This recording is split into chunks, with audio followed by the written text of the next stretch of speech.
Welcome to the Minimalist Educator Podcast, a podcast about paring down to refocus on the purpose and priorities in our roles, with co-hosts and co-authors of the Minimalist Teacher Book, Tammy Musiowski-Borneman and Christine Arnold. In today's episode, Jim Knight shares his years of wisdom and experience leading the field in instructional coaching.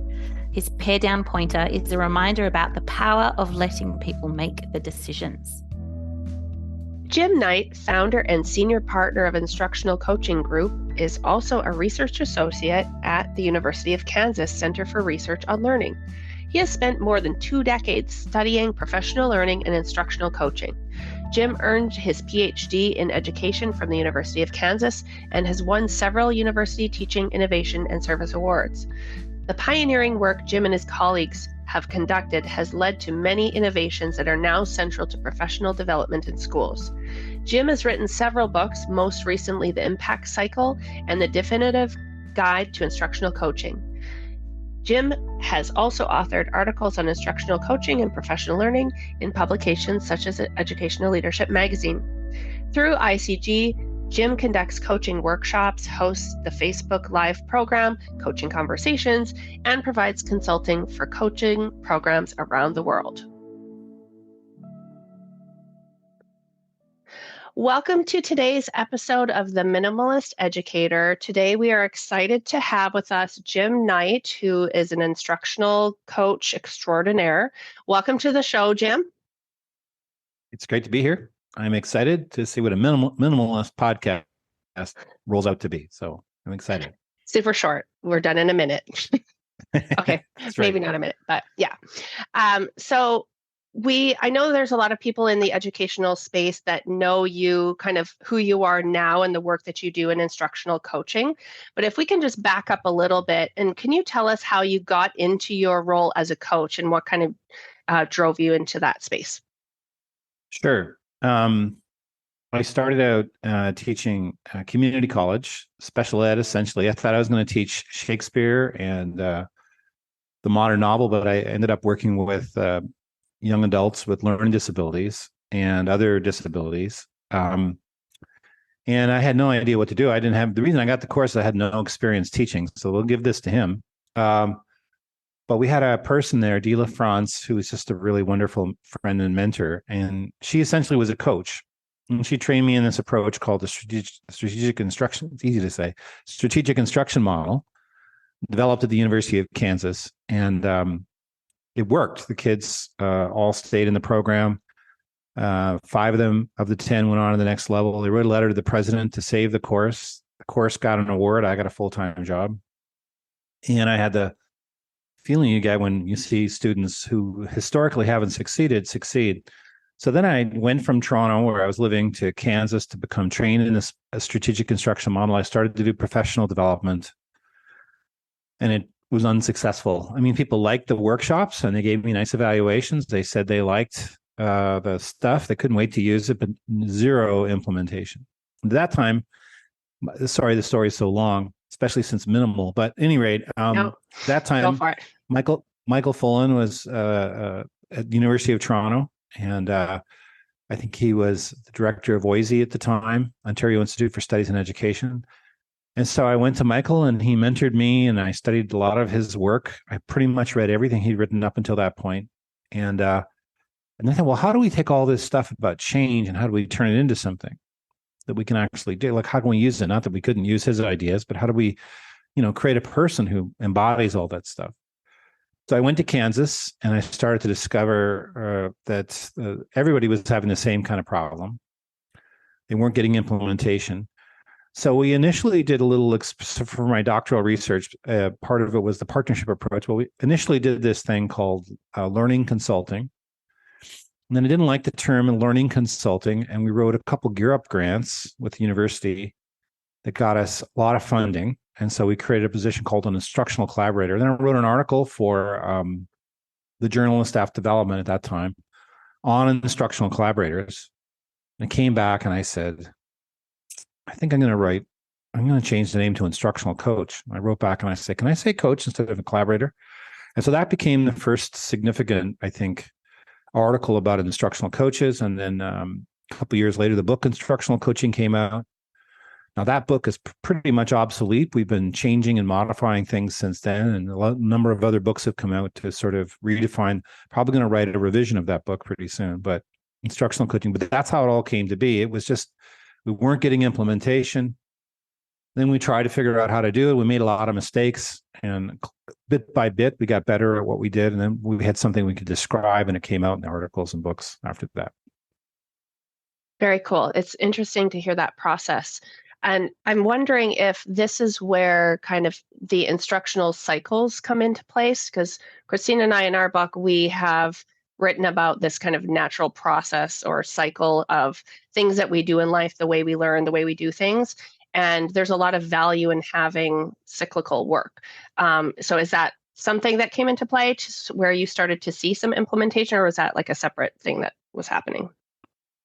Well, coaching involves a cycle. I mean, it's but it wasn't when we started out. When we started out, we just thought, hey, we've got this teaching practice. Let me teach you how to use it, provide follow-up, and then you go get it. But what we found was we needed to have goals and we needed a process. And so using a cycle of our own, a design process, which we call lean design research, we kept iterating and trying over and over again the coaching cycle. And after 11 iterations spread across several years, we landed on this thing we call the impact cycle. And the idea, basically, there's 3 parts, stages: identify, learn, and improve. And you identify stage, you identify a clear picture of reality, you identify a goal, and then you identify a pathway to the goal. And the goal is a student-focused goal. And the goal is emotionally compelling to the teacher. The teacher really wants to hit it. And it's a change they want to see in their students. So we don't start with the strategy. We start with the goal, the change in kids. We start with kids is our way of putting it.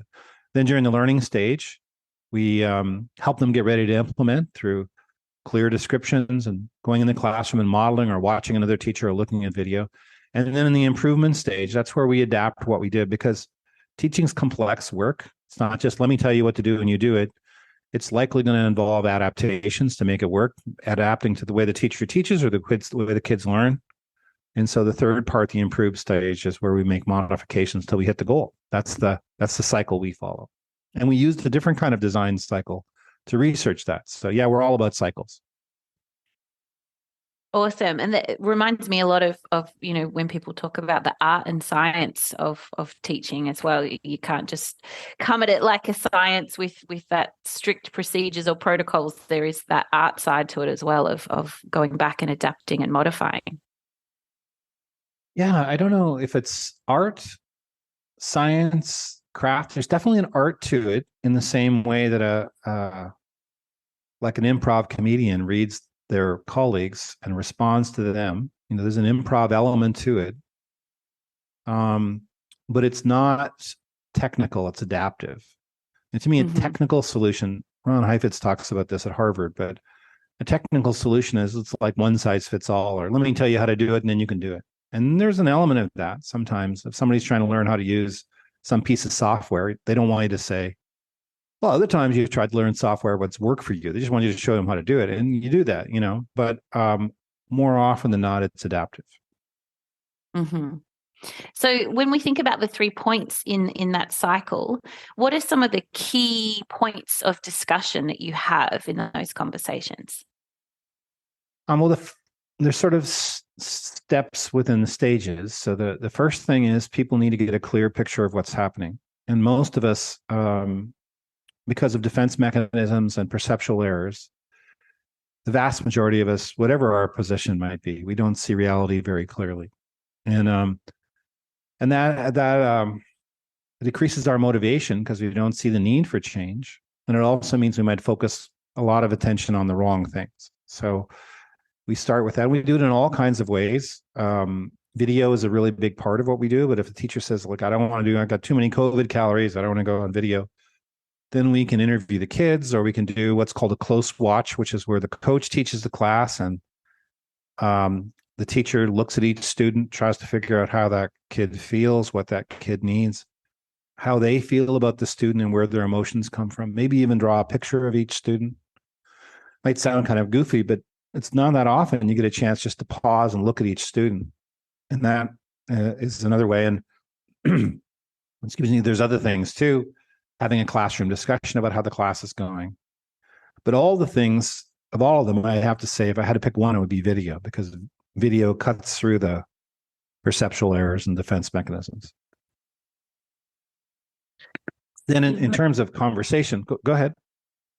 I was just going to say, you've mentioned clarity a few times, and I think that's the starting point for rich work when you are coaching with people. And I didn't mean to cut you off, but that was just in my head. So I want to hear you continue about the next parts of the cycle and to finish with Christine's question. Well, I think I paused there, so you're all good. But once we've got a clear picture of reality, then the kind of goal we set is really important. It has to be a powerful goal. It has to be one that's emotionally compelling for the teacher. Not much is going to happen if the teacher doesn't care about the goal. And then it has to be one that's student focused. We have a little acronym, PEERS. We figured they've got SMART. We can do our acronym PEERS. We don't really believe in timely. We feel like timely makes sense when I'm the only variable. But to set a timely goal for a classroom full of kids is like setting a timely goal for when the cable guy is going to come and fix your cable. Yeah, I can do it for me, but I can't do it for other people. And then over time, we've developed a set of questions. And then really, I guess a simple way to put it is there's the beliefs that drive what you do. There's the conversational process, what we call the impact cycle that I've been describing. There's the skills that you need to have, mostly about listening and questioning. And then if we had a little Venn diagram here, the fourth circle would be strategic knowledge. What do I know about instruction? What do I know about gathering data? And those four things are kind of the touch points for the whole process. One of those pieces, and I was looking in one of the latest educational leadership magazines in one of your articles, and the title of it was something like the value of a shared vision and language. And so what kind of language, or do you have some specific phrases or questions that you kind of are the ones that you always go to ensure that when people are coming up with their goals, it's really clear for them what it is they're doing? Yeah, I think we realized we had to develop some questions because what we did to do our research is we video recorded coaches and then we saw what they were doing and we made modifications. So after we watched the videos, we knew we had to change our questions. It turned out that Learning Forward was coming up. This is when it was called the National Staff Development Council, but same conference. So I went to all the experts I could find, Joellen Killian, Lucy West, Kathy Toll, Steve Barkley. Bruce Wellman was somebody I met right before I went there. Went to a course offered by Susan Scott. I just made a list of the questions they all recommended. And then the coaches went out and tried out the questions. And then that list continues to evolve. It's not robotically I ask the same questions. I say good questions are like intellectual fireworks. You ask a good question, and there's this explosion of ideas. But there is a kind of process first about exploring reality. So we might say something like a scale question. So on a scale of 1 to 10, how close was that class to your ideal? The teacher said, well, it's maybe a 6. And I'll say, okay, so why'd you pick a 6? And then we start to explore what they want to see their kids do differently. And they might say, well, I think I should do a different kind of questioning. And I'd say, well, if you did the different kind of questioning, what would be different for the kids? Let's talk about what that would look like. Do you want that to be your goal? How would you measure it? And then we have to start, once we've got the goal, then we have to start talking about the strategy. And a question I learned from Michael Bungay-Stanier is, you've probably thought a lot about this. What do you think you might do to hit that goal? And what else? And often they'll say what you're just exactly would love to tell them, but when it comes from them, it's a lot more powerful than when it comes from me. And that's kind of some of the key things. One question I really like, it comes from John Campbell, which is, as you look at these options, which one gives you the most energy? Which one gives you the most confidence? And I'm sure there's other questions tucked away, but those are sort of the core, the key things we talk about. At the end of the process, I usually ask people another scale question, like on a scale of 1 to 10, how committed are you to this goal? How important is it to you? If they say it's like, I don't know, I thought I was committed, but I'm not, then I say, well, what do we have to change to get a goal that you're really committed to? I love that idea of rather than just telling people, that you're asking those questions and helping them get there themselves, and how powerful that is. When Tammy and I have been talking about minimalism, we've come across a lot of different cultural references and words, and I apologize, I'm about to butcher a whole bunch of different languages, so sorry, everybody. So in Asia, there's the idea of ikigai, and in Scandinavia, there's the hygge, and here in the Netherlands, where I am at the moment, there's also gezellig, which is all around this idea of feeling comfortable and cozy, and how we want to our work in education to also feel like that as well. Does that cross over with your work in coaching at all? I think Ikigai does. Ikigai comes down to 4 questions, if I can remember them. What are you good at? What do you enjoy doing? What does the world need? And can you get paid to do it? Essentially, those are the 4 questions. And to me, the work we do is it's mission driven, purpose driven work. And sometimes what a coach does is remind teachers, by treating them like professionals, by asking them questions as opposed to telling, by communicating their faith in them, belief in them, that they remind people sometimes of their purpose. And when they start to get involved in a cycle that involves learning, they're excited. And then I think a coach is, the cool thing about being a coach is every time you help a teacher, you help every other student that teacher's ever going to teach. And so it's not hard to see the purpose behind the work. You're transforming the learning and the well-being of children, maybe for more than a decade or more decades, and hundreds of kids just with this one interaction. So to me, anyone is probably going to be more successful if they can see the bigger purpose that drives what they're doing. It's not about me looking good. It's about making a difference in kids' lives. And all that research on Ikigai, the Ikigai is the one I know the best. It says you need the people who live the longest have a reason to get up in the morning. And I think when you're in education, whether you like it or not, the reason's going to be there in the morning. We have a reason, but sometimes it's just overwhelming. I'd say another part that goes with this is the idea of research on hope that comes from the University of Kansas, but it's pretty widely recognized. And hope, Rick Snyder and Shane Lopez have said it has these 3 components: something to hope for, and a pathway to the goal, an agency, a belief that I can hit the goal. So if I know where I want to get to, and I can see a pathway, and I believe that pathway will take me there, I have hope. And I think in a very real way, what coaches do is they build hope because they help people get clear on where they want to go. Then they help them identify the pathway. And then by meeting with them frequently and sharing data on their success, they help build agency. And so to me, when you put together purpose and hope, it's a powerful combination. I love that connection. Sticking with our minimalism, we want to keep our episodes short, and we've already been talking for about 15 minutes.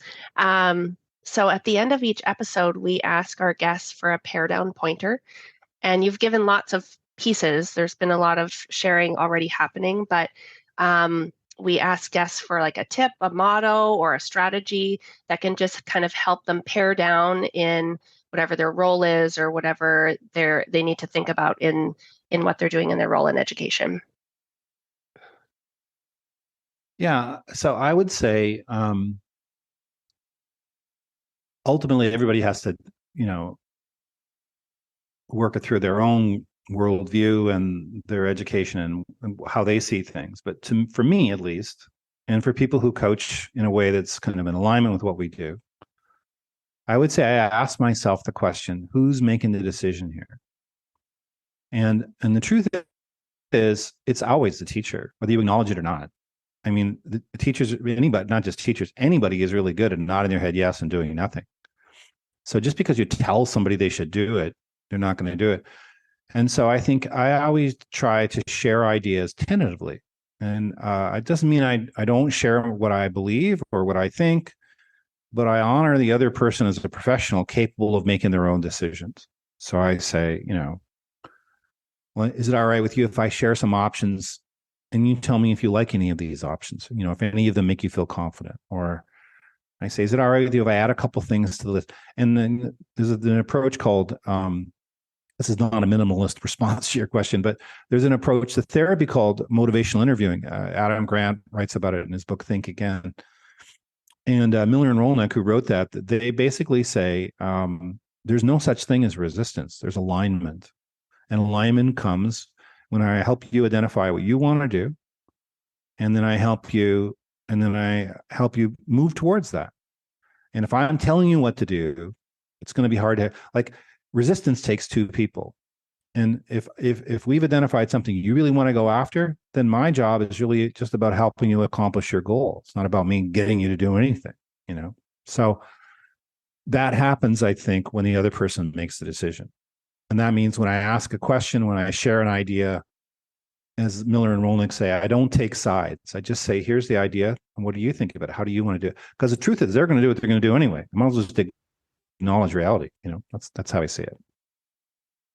That's awesome. Thank you so much. We have really enjoyed listening to you today and getting to ask you a couple of questions. We'll definitely have in our show notes a bunch of different places that people can find the work that you've talked about today. So thank you so much for joining us today, Jim. Hey, it's my pleasure. Today's episode is brought to you by Instructional Coaching.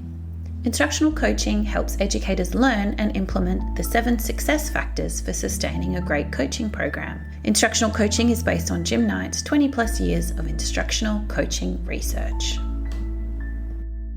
Be sure to join Tammy and Christine and guests for more episodes of the Minimalist Educator podcast. They would love to hear about your journey with minimalism. Connect with them at PlanZPLS on Twitter or Instagram. The music for the podcast has been written and performed by Gaia Moretti.